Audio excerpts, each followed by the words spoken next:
At least 10 people are believed to have died in an explosion at a gas plant in Lafia, the Nasarawa state capital. 32 other people have been confirmed injured in the incident.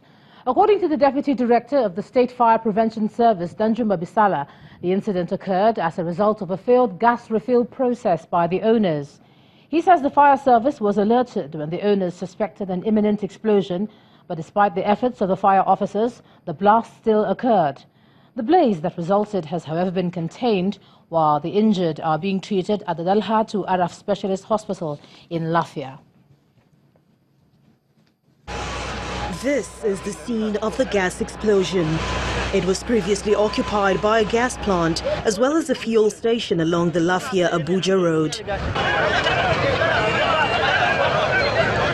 Eyewitness accounts say fire broke out after an attempt by the owners to refill their cylinders failed, which resulted into a leakage. Officials of the State Fire Department admit that their men were tipped beforehand by the owners, but efforts to stall the occurrence was unsuccessful. The moment it starts, anywhere there's little availability of that gas, the fire will just bounce in there. And as a result of that, we cannot be able to penetrate at that point of time because of the seriousness of the incidents, the fire.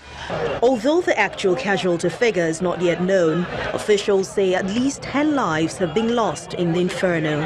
For now, I don't think it will be proper for any person to say the extent of casualty, the damage, the cause, or whatever.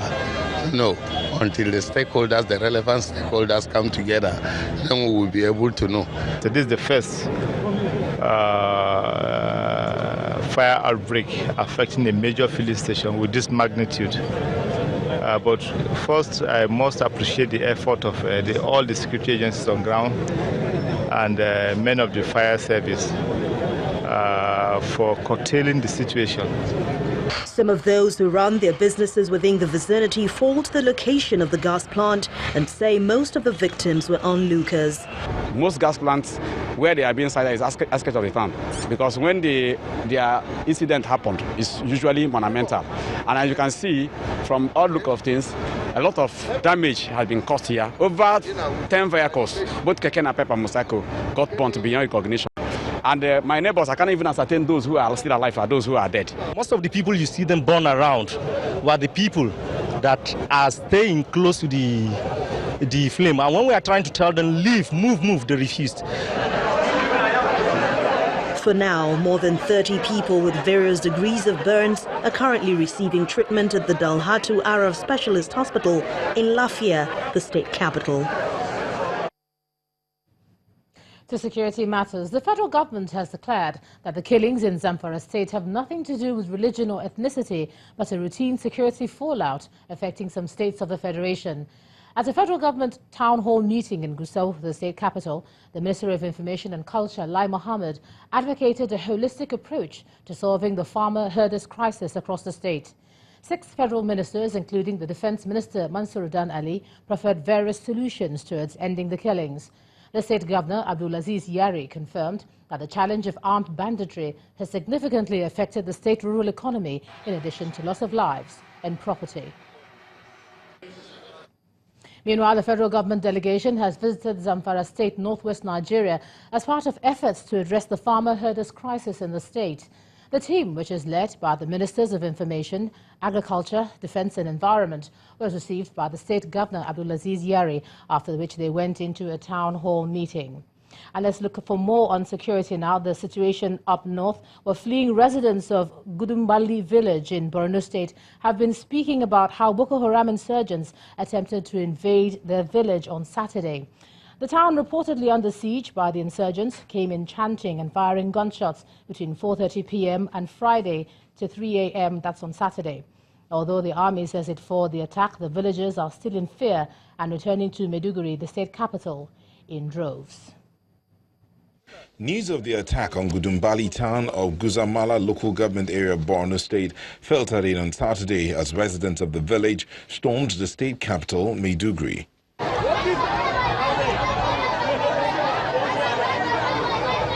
They had just returned to the town after seeking refuge at different internally displaced persons camps for 4 years. But now they are faced with the same situation that chased them out 4 years ago. We have spent almost 3 months in Gudumbali. Then on Friday evening, they came in and captured the town. When we had gunshots, we hid in our homes. We started hearing them chanting, "Allahu Akbar." So we remained in hiding while they continued shooting till 3:30 a.m. before they left. Then we also took off. We later saw soldiers on the road and they accompanied us to Maiduguri.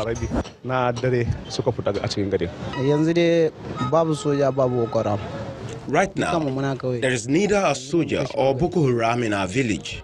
For the soldiers, we don't know what happened, but when we came out from hiding in our homes, there were no soldiers or Boko Haram.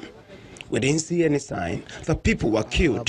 They kept on chanting Allahu Akbar while the operation lasted. Other survivors say they regret returning to Gudumbali and would rather stay back in Maiduguri and try to integrate. We were just at home when we started hearing the gunshots. Then we took our children in. When we noticed that the shooting had stopped, we took our children and left the town. Honestly, with this, I don't even know. With what I have seen, I do not wish to return to Gudumbali again. I don't know if staying here will be impossible.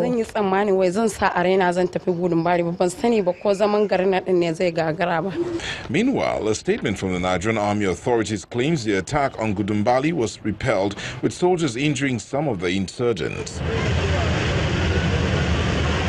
In this building, a strategic meeting of military chiefs is being held. And after several hours, principal military officers, including the Chief of Defense Staff, the Chief of Army Staff, the Chief of Air Staff, and the Theatre Commander of Operation Lafia Dole, all came out, but they won't talk to us or anyone about the meeting. Guzamala local government officials who have not been authorized to speak to the press say a camp has already been prepared to accommodate those coming in from Gudumbali.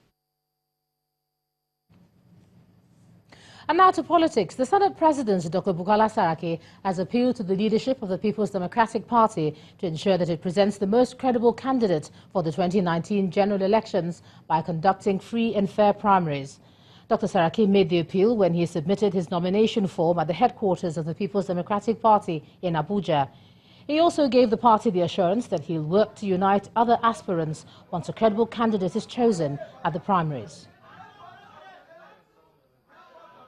We have many competent people who also have been known to be present. It is your exercise to ensure that you carry out the process that the best man will emerge, to ensure that there's credibility in the process and to ensure that we're united in the process going forward.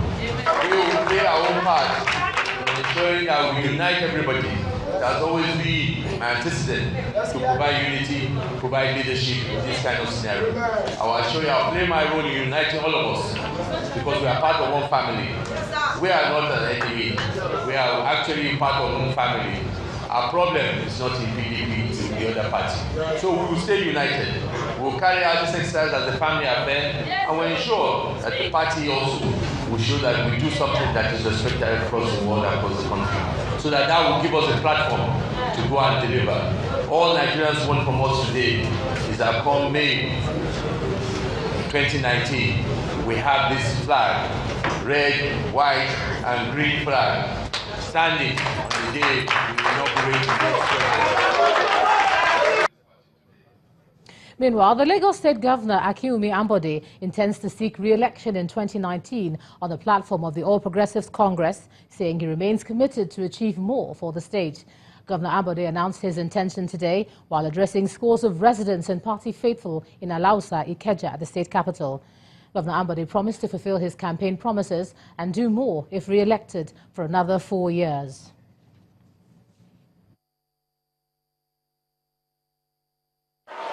In these 3.5 years, as your governor, I have seen visible proof that we can achieve unbelievable things when we all come together. We know more than believe in our dreams. We achieved because you believed, but there is still a lot more to be done. But I am not daunted. I am not tired. And I am sure you feel the same way, because we all envision a better Lagos, a Lagos of our dreams.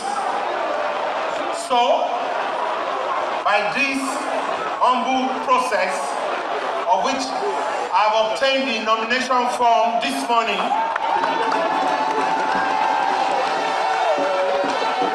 I humbly call you again to give me your support as I seek to continue with your mandate to steer the affairs of our state. I ask you to believe again, and together, let's achieve more. And in Benue State, the political bad blood between Governor Samuel Ortom and Senator George Akume still lingers, with the lawmaker threatening to kick the governor out of office in less than 6 months. Senator Akume, who's also the leader of the All Progressives Congress in the state, accused the governor of allegedly stealing the APC mandate. He was speaking during the party's expanded caucus meeting in Makurdi, where they endorsed President Muhammadu Buhari for a second term. Members of the All Progressives Congress in Benue State gather for the expanded caucus meeting on the conduct of primary elections. Where are those people going to vote? Those in support of direct primaries are worried that many members of the party may be disenfranchised, while others believe indirect primary is easy to manage. If Buhari has chosen to go for direct primaries, then why can't we use the same register we are using to vote for Buhari to also use to organize our elections? Membership register, which was supposed to rely on to know those who are members that will vote, hasn't been updated since 2014. Number two, the governor defected, which you are aware, and we do not even know how many members have left and how many are still with us. So some can pretend to be there, and that can also make a weaker candidate from APC image. After the much-heated debate, the options were put to a voice vote. Those against it, the ayes have it. Benue State is going for indirect primaries. So be it. Then the issue of defection of Governor Samuel Ortom from the party came up. A former governor of the state, Senator George Akume, threatens to kick the governor out of office within 6 months. He has 6 months. If he's lucky. 3 hours.